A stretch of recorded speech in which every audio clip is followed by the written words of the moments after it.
I'm Mark Aldridge, and I own Smoke and Fire. We make tiles here, and we also sell floors and wall tiles from other people as well. But the main thing is that we do our own tiles.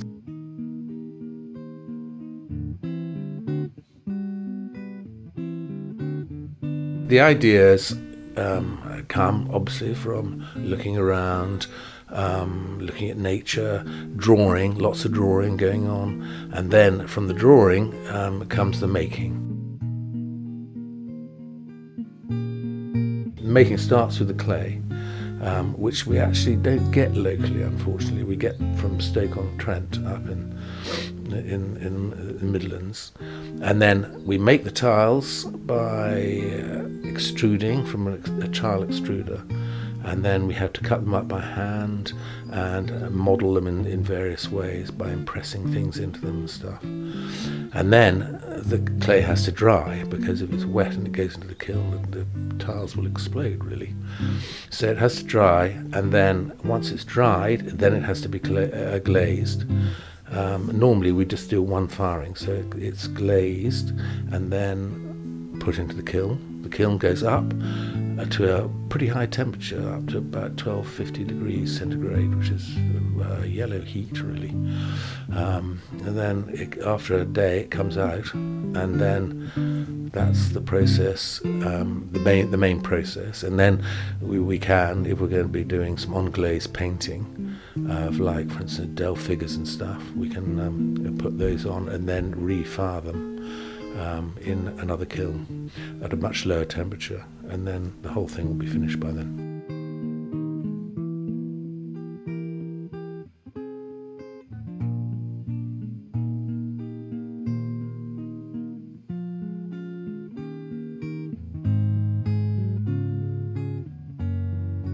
The glazes are minerals, really. A lot of them quite sort of straightforward minerals, like, for instance, flint.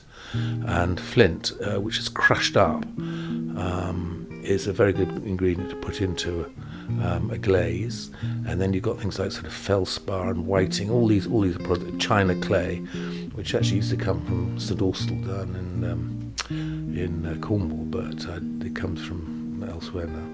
But so they're all quite sort of simple ingredients. But then you also have the oxides, which things like sort of copper oxide and cobalt oxide and that kind of thing in it, and that gives it a colour as well.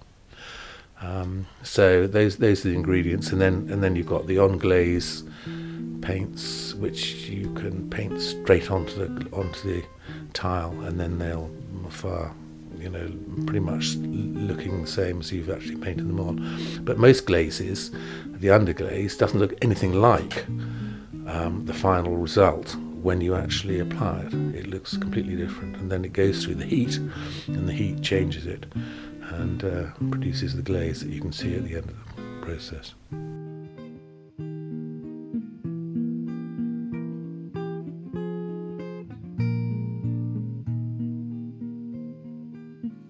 The great thing about clay is that it's so versatile.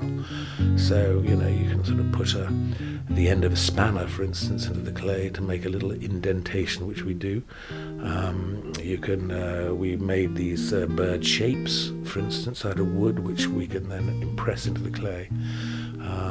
And then many different things can be done that way. The glazes, they're slightly temperamental, and it depends slightly on where they're put in the kiln, and sometimes the glaze ingredients, when you get them, are slightly different. They might come from a slightly different part of the quarry or something, or a different part of the world, wherever they're coming from. And so you're never quite sure, and also some of the glaze that we use are kind of reactive glazes, and therefore they react to how thick the glaze is put on, and sometimes when they're put on thinly or thickly, they'll change quite considerably. So you can have for instance, a duck egg glaze, which when it's thin will be a very pale bluey green. and then it'll go into practically a brown when it's very thick. So you have to be very careful how you apply the glaze. But the greatest pleasure is when the kiln's opened at the end of the firing, and then you get something which you really like. But quite often, what happens is that you open the kiln, and things are different from you wanted, and then you think, oh, this is a terrible failure or something. But actually, after a while, you think, no, actually, that's a rather nice effect. So so that definitely gives me the biggest kick.